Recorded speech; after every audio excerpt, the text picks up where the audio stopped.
ধ্যান হলো নামাজের প্রাণ। সূরা মুমিনুনে মুমিনদের প্রথম বৈশিষ্ট্য হিসেবে বলা হয়েছে তারা ধ্যানের সঙ্গে নামাজ পড়ে, অর্থাৎ নামাজের ভিতর তাদের মন অন্যদিকে ছোটাছুটি করে না, বরং তাদের মন নামাজের ভিতরই নিমগ্ন থাকে। নামাজের শুরু থেকে শেষ পর্যন্ত মহান আল্লাহর ধ্যান ঠিক রেখে নামাজের ভিতরে নিজের মনকে নিমগ্ন রাখা শুরুতে কিছুটা কঠিন মনে হলেও চেষ্টা অব্যাহত রাখলে সহজ ও সম্ভব। এজন্য 10টি উপায় অবলম্বন করা যেতে পারে। 1. নামাজের প্রস্তুতি নিয়ে শান্ত মনে আগেভাগে মসজিদে আসা।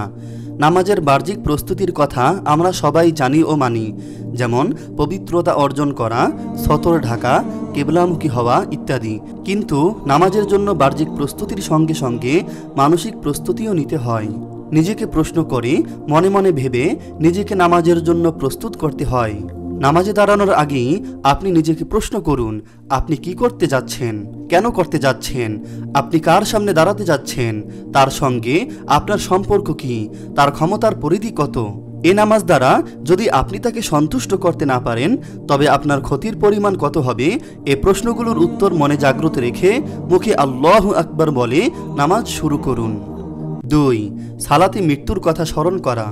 আনাস রাদিয়াল্লাহু তাআলা আনহু হতে বর্ণিত, তিনি বলেন, রাসূলুল্লাহ সাল্লাল্লাহু আলাইহি ওয়াসাল্লাম বলেছেন, সালাতে মৃত্যুর কথা স্মরণ করো, কেননা মানুষ যখন সালাতে মৃত্যুর কথা স্মরণ করে তখন সে তার সালাতকে সুন্দরভাবে আদায় করতে সক্ষম হয়। 3. আল্লাহ আমাকে দেখছেন, এই অনুভূতি মনে জাগ্রত রাখা। নামাজ শুরুর পর ভাবতে থাকুন, আপনি আল্লাহকে দেখতে না পেলেও তিনি কিন্তু সরাসরি আপনার নামাজ দেখছেন, আপনি তার সামনে আছেন। আরও ভাবুন, হতে পারে এটাই আপনার জীবনের শেষ নামাজ। 4. একথা স্মরণ করুন যে আল্লাহ তাআলা সালাতে বান্দার প্রতিউত্তর করে থাকেন। 5. একথা স্মরণ রাখুন যে সালাতে মূলত আল্লাহর সাথে চুপিসারে কথা বলা হয়। 6. সালাতে পঠিত দোয়া, তাসবিহ ও সূরা কিরাতের অর্থ অনুধাবন করা। নামাজের প্রতিটি শব্দ খেয়াল করে উচ্চারণ করুন।